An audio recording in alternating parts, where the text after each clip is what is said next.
नमस्कार साथियों, मैं नवीन लाठियान एक बार फिर से आप सभी का हार्दिक स्वागत करता हूं। साथियों, इससे पहले कि इस वीडियो की औपचारिक शुरुआत हम करें, मैं एक दो चीजें आप लोगों से शेयर करना चाहता हूं। ये काफी महत्वपूर्ण बात है। मैं आशा करूंगा कि आप लोग ध्यान पूर्वक इस भेद को समझें। एक बंदर पेड़ से उतरकर अपने दो पैरों पर सीधा खड़ा होकर चलना शुरू करता है और उसकी इस बदली हुई परिस्थिति से, इन बदली हुई आवश्यकताओं से बहुत सारी व्यवस्थाओं का विभिन्न क्षेत्रों में जन्म होता है। और इन व्यवस्थाओं की ये यात्रा उत्तरोत्तर विकसित होती हुई, विभिन्न चरणों से गुजरती हुई, लगातार परिवर्तित और संवर्धित होती हुई आज वर्तमान समय तक पहुंचती है। और इसको समग्र भाव से जानना समझना ही पढ़ाई है। जी हाँ साथियों, सीखने के इस अप्रोच के विषय में मैं आप लोगों को जागृत करना चाहता हूं, जहां सीखने के लिए आप किसी एग्जाम के नोटिफिकेशन की वेट ना करें। मनुष्य प्रजाति के प्रतिनिधि होने के नाते अपने खुद के वंशजों की इस विकास यात्रा को, विभिन्न व्यवस्थाओं के विकास क्रम की इस यात्रा को कम से कम मूल रूप में आप लोग समझ जाए, इतनी सहजता, इतनी स्वाभाविकता तो आपके स्वभाव में होनी ही चाहिए। तभी आपके अंदर वो स्टूडेंटशिप आ पाएगी। इसके बिना बात नहीं बनेगी।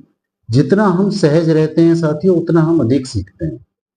और साथियों, यही वो अप्रोच, यही वो सहजता है जो एक बड़ा डिफरेंस क्रिएट कर देती है। जी हाँ, एक व्यक्ति कांस्टेबल के एग्जाम को क्वालिफाई नहीं कर पाते, दूसरे व्यक्ति आईएएस बन जाते हैं। तो सीखने के इस मूल भेद को आप लोग समझे। सच्ची स्टूडेंटशिप वही है साथियों जो स्वाभाविक प्रश्न हमेशा आपसे करे। आप छत पर घूम रहे हैं तो स्टार्स के विषय में एक जागरूकता अंदर से आनी चाहिए। जब आप कोई खबर सुनते हैं कि इंसानी सभ्यता के पांव अब मंगल तक पहुंच गए हैं, तो आपके मन में कम से कम इतना सवाल तो आना ही चाहिए कि इसके पीछे क्या मैकेनिज्म रहा होगा मूल रूप से। क्योंकि जो लोग चले गए वो भी इंसान है, और एक तरफ आप हैं कि अगर आप उस विषय में सोचना तक पसंद ना करें, तो ये जो अंतर है ये काफी बड़ा अंतर हो जाएगा। एक व्यक्ति जो पहुंच गए और एक व्यक्ति जो सोचना तक नहीं चाहते। तो इस अंतर को आप जितना कम करेंगे, उतना ही अधिक आप एक सच्चे स्टूडेंट बनेंगे और सीखने की सही प्रक्रिया की ओर अग्रसर होंगे। एग्जाम वगैरह का मैनेजमेंट भी वो बच्चे अधिक कुशलता से कर पाते हैं, क्योंकि कुछ लोगों का ये भी आरोप हो सकता है ना कि अगर सीखने की इस अनंत यात्रा पर हम निकलेंगे तो हम ऑर्गेनाइज तैयारी कैसे कर पाएंगे। तो ये भी गलतफहमी है साथियों, हम अधिक ऑर्गेनाइज तैयारी कर लेते हैं। मैं उम्मीद करता हूं साथियों कि आप इस बात के मर्म को समझ पाए होंगे। तो आइए अब आज की इस वीडियो के टॉपिक के ऊपर बात करते हैं।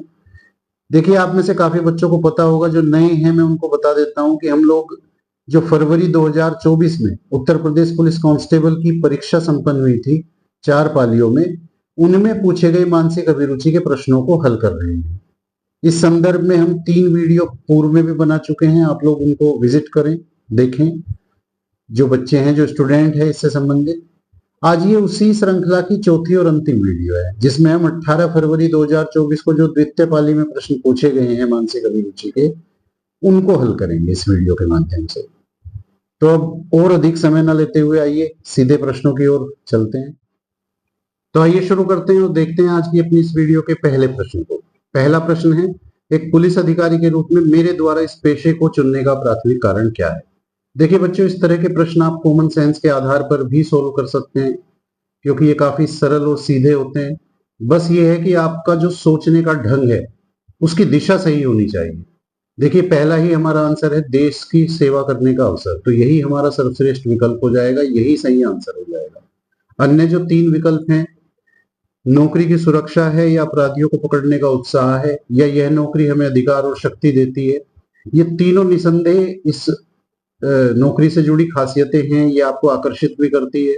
पर मोटे तौर पर अगर देखेंगे तो देश की सेवा का भाव ही सर्वोपरि गुण है, और उसी के अंतर्निहित ये तीनों विशेषताएं आ जाती है। तो यही हमारा सही आंसर है। अगले प्रश्न को देखते हैं।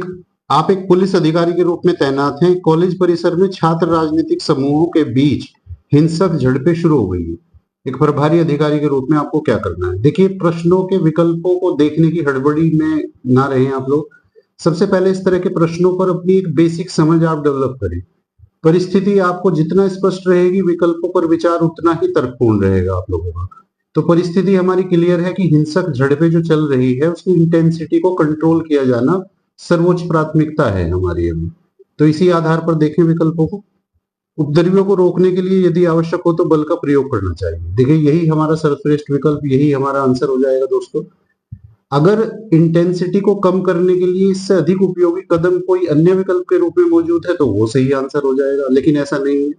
प्रश्न के संदर्भ में अगर देखें तो छात्र नेताओं को शामिल किया जाना या बिना वारंट के भड़काने वाले छात्र नेताओं की गिरफ्तारी या धारा 144 लगाया जाना, ये सारे कदम सबसे पहले दंगे की इंटेंसिटी को कंट्रोल किया जाना है, उसके बाद में ये प्रिकॉशनरी मेजर्स जो है पुलिस लेगी। तो ये स्पष्ट है कि दंगे की इंटेंसिटी को कम किया जाना इस प्रश्न में हमारी सर्वोच्च प्राथमिकता है और जिसका सही प्रतिनिधित्व विकल्प ए कर रहा है, तो वही हमारा सही आंसर हो जाएगा। आगे बढ़ते हैं तो देखते हैं। आप एक पुलिस अधिकारी के रूप में तैनात हैं। आप एक 10 वर्षीय बच्चे को एक व्यस्त चौराहे पर भीख मांगते हुए देखते हैं।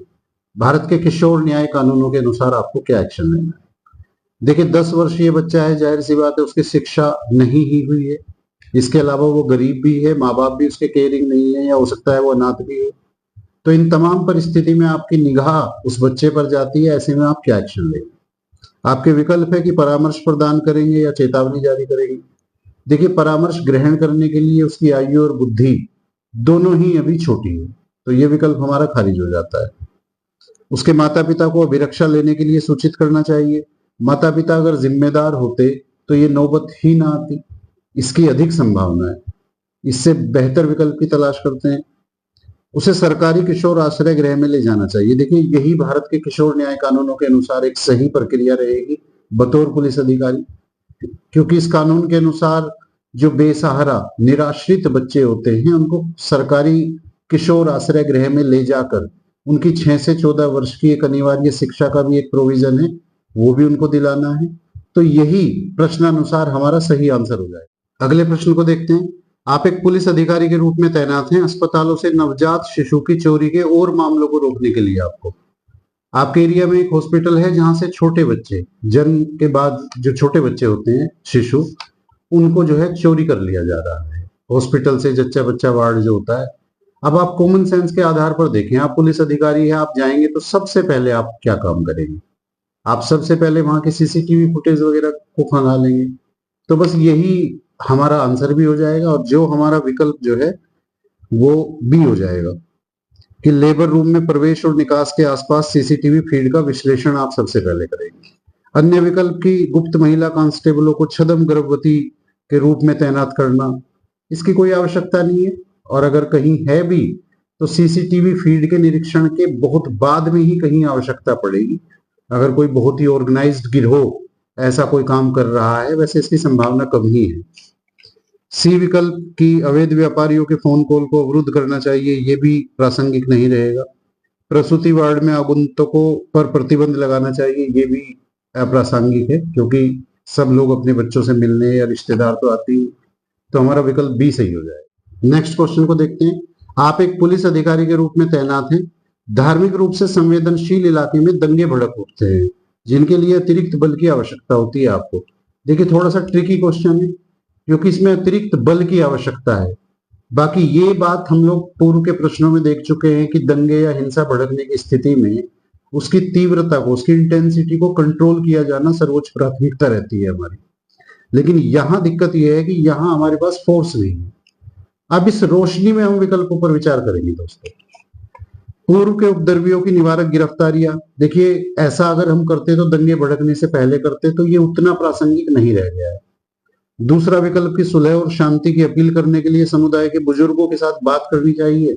जब आपके पास एडिशनल फोर्स ना हो तब ऐसी परिस्थिति में यही हमारा सर्वश्रेष्ठ विकल्प हो जाएगा। विकल्प सी को अगर देखें तो आंसू गैस के गोले दागने चाहिए भीड़ के ऊपर, इसके लिए भी आपको फोर्स की रिक्वायरमेंट रहेगी। या डी विकल्प की लाठीचार्ज का आदेश आप दे, इसके लिए भी फोर्स की आवश्यकता होगी।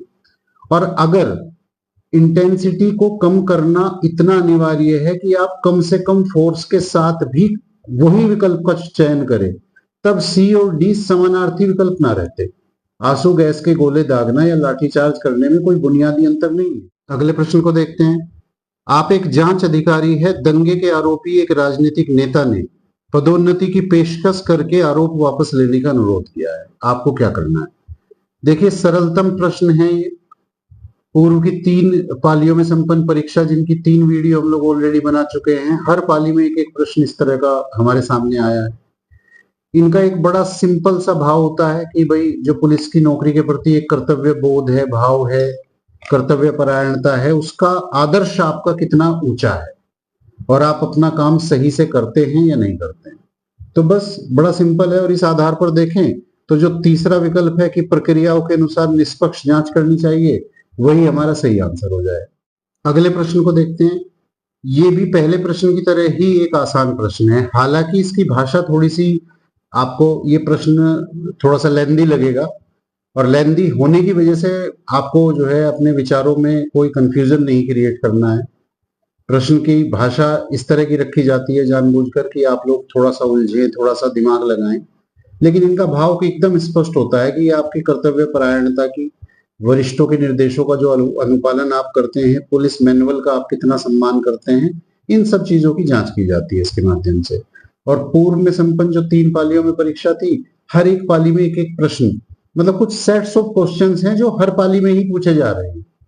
ऐसा, जो बच्चे नए हैं वो मेरी पिछली 3 वीडियो इस संबंध में जो है उनको भी विजिट करें, वहां से भी आपको बहुत सारी चीजें मिलेंगी। कई बार मैं बहुत सारी चीजें जानबूझकर इस वाली वीडियो में नहीं बता रहा हूं उस संदर्भ में, क्योंकि मैं उसको रिपीटेशन मानता हूं पुराने बच्चों के लिए जो रेगुलर देख रहे हैं चीजों को। तो आप लोग उन सारी वीडियो को एक बार जरूर विजिट करें। जहां तक इस प्रश्न का संदर्भ है, तो इस ऐसे प्रश्नों में वरिष्ठों के निर्देशों का अनुपालन करना हो या पुलिस से जुड़े कामों के प्रति एक आदर भाव, यानी सारे कामों को आपको समान रूप से एक रेस्पेक्ट देनी है, तो यही भाव निहित होता है। इसके आधार पर देखें तो विकल्प ए आपका सही आंसर हो जाता है। अगले प्रश्न को देखते हैं। संगठित अपराधियों के खिलाफ एक उच्च जोखिम वाले ऑपरेशन के बीच में आपको पता चलता है कि आपके जीवन साथी को उन्नत चरण का कैंसर हुआ है। आपको क्या करना है? आप एक ऑपरेशन को लीड कर रहे हैं, ठीक उसी समय आपके जीवन साथी को एडवांस स्टेज का कैंसर आइडेंटिफाई हो जाता है। आपको इसके बारे में सूचना मिलती है। अब आपको क्या करना है? आपके विकल्प हैं। ऑपरेशन पूरा होने तक टीम से समाचार छिपाना चाहिए, निजी समाचार। देखिए, समाचार का अधिक प्रभाव आप ही के ऊपर पड़ना था, आप ही को ज्ञात है, तो अब इसका कोई अर्थ बचता नहीं है। ऑपरेशन के कुछ नियोजन क्षेत्रों को रणनीतिक रूप से सौंपना चाहिए।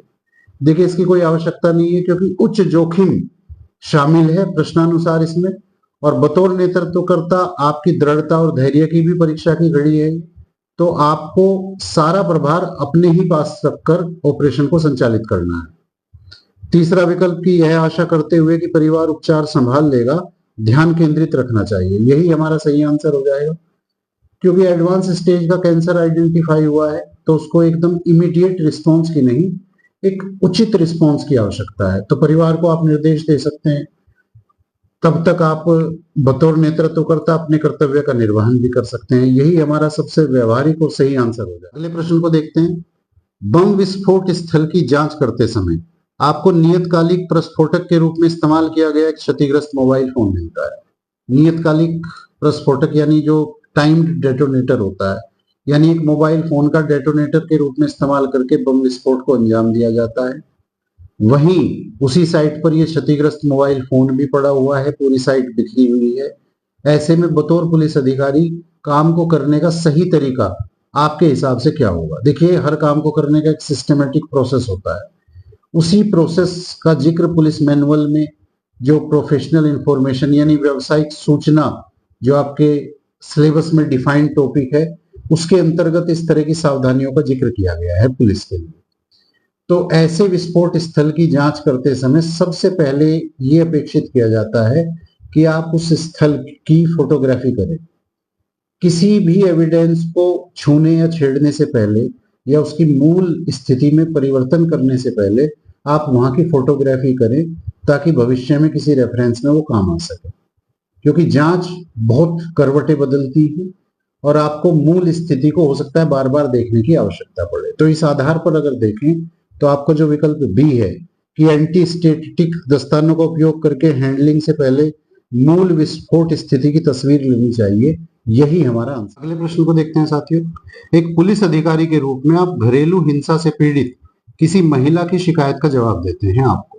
आपके विकल्प हैं कि विभागीय हस्तक्षेप को न्यूनतम करते हुए सुरक्षा अधिकारियों को संदर्भित करना चाहिए। ये गलत हो जाएगा दोस्तों, क्योंकि बतौर पुलिस अधिकारी प्राथमिक स्तर पर जांच आप ही के द्वारा की जानी है।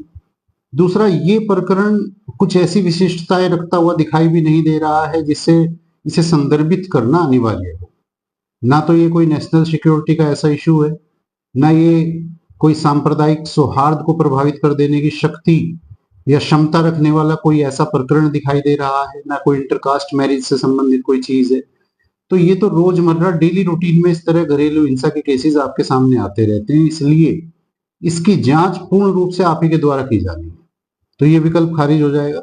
अगला विकल्प कि इसे अन्य रिपोर्ट किए गए हम लोग के मामलों के समान ही समझना चाहिए, ये भी गलत हो जाएगा, क्योंकि देखिए लैंगिक संवेदनशीलता आपकी कार्रवाई में दिखनी आवश्यक होती है और वो होनी भी चाहिए।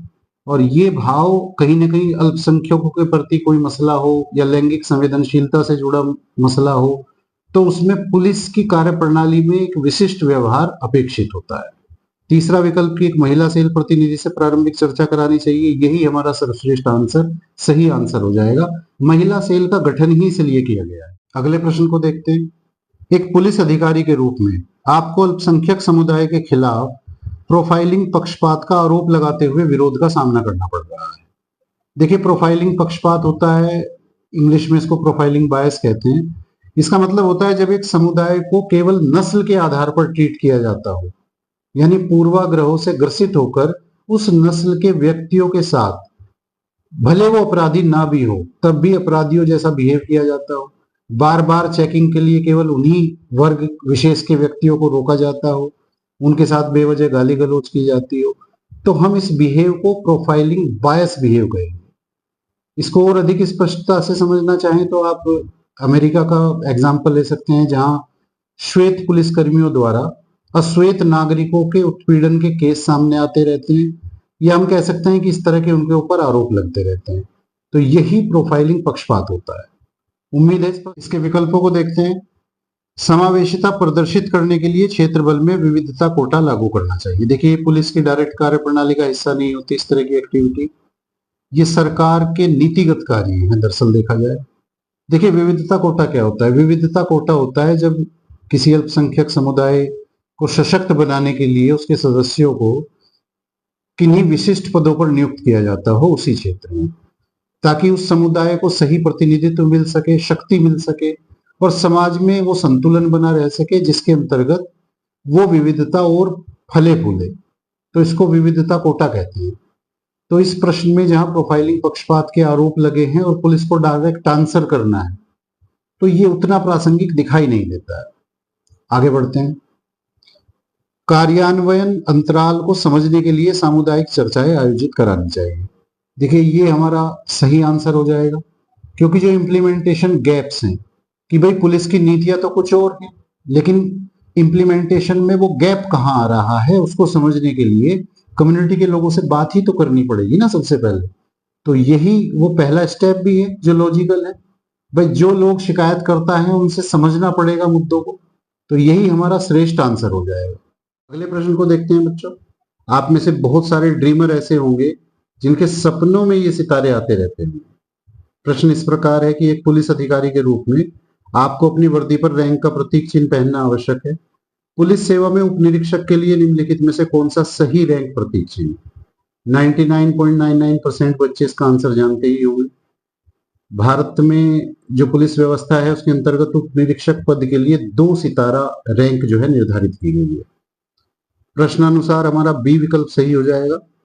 ए विकल्प 4 सितारे, 4 सितारे देखिए एग्जिस्ट ही नहीं करते, ऐसा कोई पद ही नहीं है जिसके लिए 4 सितारे बने हैं।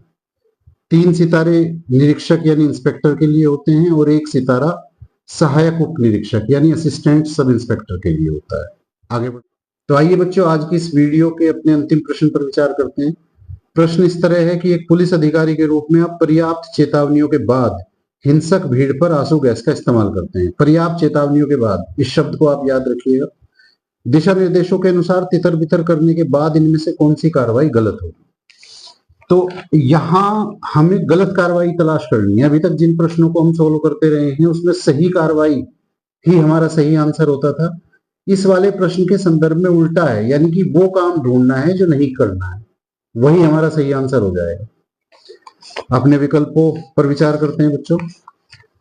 देखिए, सबसे पहले आइडेंटिफाई कर लेते हैं उन विकल्पों को जो सही कार्रवाई है।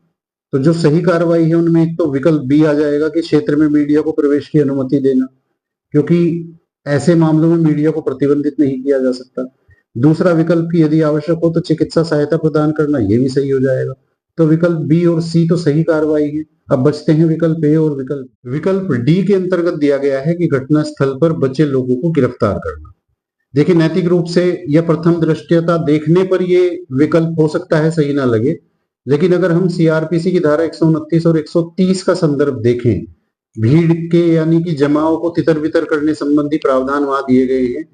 उनमें से एक तो ये कहा गया है कि पर्याप्त चेतावनियों के बाद अगर भीड़ वहां से नहीं हटती तो पुलिस को बल का प्रयोग करने की अनुमति है। दूसरा ये कि बल के प्रयोग के बाद और तितर बितर की प्रक्रिया के बाद अगर घटना स्थल पर कुछ लोग बचे रह जाते हैं तो चूंकि उनको पहले पर्याप्त चेतावनी दी गई थी वहां से जाने के लिए, वो तब भी नहीं गए, तो हो सकता है कि वो ही उपद्रवी रहे, तो उनको गिरफ्तार करने संबंधी शक्ति भी पुलिस को दी गई है। अगर वो चाहे तो घटना स्थल पर बचे लोगों को गिरफ्तार कर सकती है। तो इसलिए विकल्प बी, सी और डी कार्रवाई सही हो जाएगी। वीडियोग्राफी के अगर संदर्भ को देखें, जो हमारा विकल्प ए है, तो देखिए वीडियोग्राफी करना गलत नहीं है, लेकिन वीडियोग्राफी पूरे घटनाक्रम की होनी चाहिए थी, शुरू से और अंत तक। जमाव को तितर बितर करने के बाद वीडियोग्राफी करना उचित नहीं है, क्योंकि वो एक एविडेंस होता है। तो बच्चों, आज की इस वीडियो के साथ ही मानसिक अभिरुचि के प्रश्नों की ये सीरीज, ये श्रृंखला जो 4 वीडियो की थी, ये कंप्लीट होती है। अगली वीडियो में हम भारतीय राज्य व्यवस्था यानी इंडियन पॉलिटी के प्रश्नों को सॉल्व करेंगे।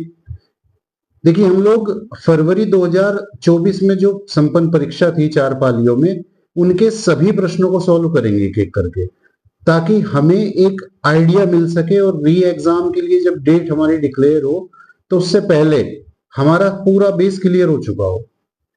जैसे भारतीय राज्य व्यवस्था के प्रश्नों को जब हम सॉल्व करेंगे तो आप पाएंगे कि आपके बहुत सारे सिद्धांत, बहुत सारे कॉन्सेप्ट मैं उन प्रश्नों को सॉल्व कराते हुए ही क्लियर करा दूंगा, ये मैं आपको गारंटी देता हूं। बस आप अपना साथ, ये विश्वास मेरे साथ बनाए रखिए। मानसिक अभिरुचि के इन प्रश्नों के विषय में एक और चीज मैं स्पष्ट कर देना चाहूंगा साथियों, कि इनके सभी आंसर मेरे अपने हैं, इनके सारे लॉजिक मेरे अपने हैं। आयोग ने कोई ऑफिशियल आंसर की इसकी जारी नहीं की है, तो आप लोग अपने विवेक का इस्तेमाल करें। ऐसा मेरा कोई दावा नहीं है कि मैं आयोग के अनुसार ही आप लोगों को प्रश्न सोल्व करा रहा हूं, नहीं, क्योंकि आयोग के तो आंसर आए ही नहीं है। तो ये बात भी मैं स्पष्ट कर देना चाहूंगा आपको।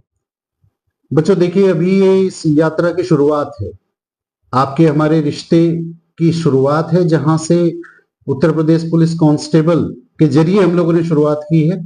लेकिन ये केवल शुरुआत है। प्रतियोगी परीक्षा से जुड़े हर बच्चे के इनलाइटमेंट के प्रोसेस में मैं अपना सर्वस्व देने के लिए प्रतिबद्ध हूं, पूरी तरह से। बहुत ऑर्गेनाइज्ड वे में, बहुत नियोजित तरीके से हम लोग काम करेंगे इनके ऊपर। अभी चूंकि ये परीक्षा हमारे ठीक सामने भी है और लाखों लाख बच्चे इससे प्रभावित भी है, क्योंकि 6-7 वर्षों से बच्चों के हिस्से केवल इंतजार आया है इस परीक्षा की, जहां तक बात करूं तो अब जो री एग्जाम के माध्यम से उनको मौका मिलेगा उसमें वो कोई चूक ना करे, इसके लिए मैं चिंतित भी हूं, इसके लिए मेरे प्रयास भी जारी रहेंगे। इन्हीं प्रयासों की श्रृंखला में टेलीग्राम चैनल भी मैं जोड़ने जा रहा हूं साथियों। जैसे ही री एग्जाम की डेट आप लोगों की कंफर्म होती है तो उसके माध्यम से मैं आपको बहुत सारी चीजें प्रोवाइड करूंगा। मैं कोशिश करूंगा कि अपने खुद के हाथों से आप लोगों के लिए कुछ नोट्स बनाऊं। नोट्स का आधार भी यही रहेगा, जैसे अभी मानसिक अभिरुचि के इन प्रश्नों को हमने सोल्व किया, तो सोल्व करने के बाद इसके पैटर्न की समझ हमारी विकसित हुई, तो उसी समझ को विस्तार देते हुए हम अन्य प्रैक्टिस सेट का निर्माण करेंगे, ताकि उसी के आसपास हमारे संदर्भ बिंदु बने रहे प्रश्नों के। तो इस तरह रिसर्च के बाद बने इन प्रैक्टिस सेट से निश्चित रूप से हम लोगों को फायदा पहुंचेगा। देखिए, जैसे ही री एग्जाम की डेट आपकी डिक्लेयर होती है उसके जस्ट बाद आप तक ये सप्लाई पहुंचनी शुरू हो जाएगी मेरी ओर से। अभी जानबूझकर मैंने इसको होल्ड किया है क्योंकि देखिए अभी अनिश्चित है कब एग्जाम आएगा, तो थोड़ा सा आप लोग उस मटेरियल की उस तरह से कद्र करें या ना करें। दूसरा ये कि बच्चों की संख्या भी अभी काफी कम है, नया चैनल है, आप लोग थोड़ा सा कंट्रीब्यूट करें। देखिए ज्यादा बच्चों से मोटिवेशन भी ज्यादा रहता है, और अगर कोई कहे कि नहीं संख्या से कोई फर्क ही नहीं पड़ता, तो भाई फर्क पड़ता है। जो ये कहता है वो झूठी बोलेगा। तो मैं चाहूंगा कि कम से कम 2-4 हजार बच्चों को तो हम लोग सर्व करें। तो इस मुहिम में आप लोग मेरा साथ दें। मैं ये भी चाहता हूं कि मैं अधिक से अधिक समय आप लोगों के बीच बिता सकूं। इसके लिए भी आवश्यक यही है कि चैनल का साइज, चैनल पर आने वाले बच्चों की संख्या में थोड़ा इजाफा हो। मैं बिल्कुल साफ मन से आप लोगों से ये बातें शेयर कर रहा हूं साथियों, और ये उम्मीद करता हूं कि आप लोग इन भावों को समझते हुए अपने कर्तव्य का पालन करेंगे, अधिक से अधिक बच्चों को इस चैनल से जोड़ने में मेरी मदद करेंगे। मिलते हैं अगली वीडियो में। नमस्कार।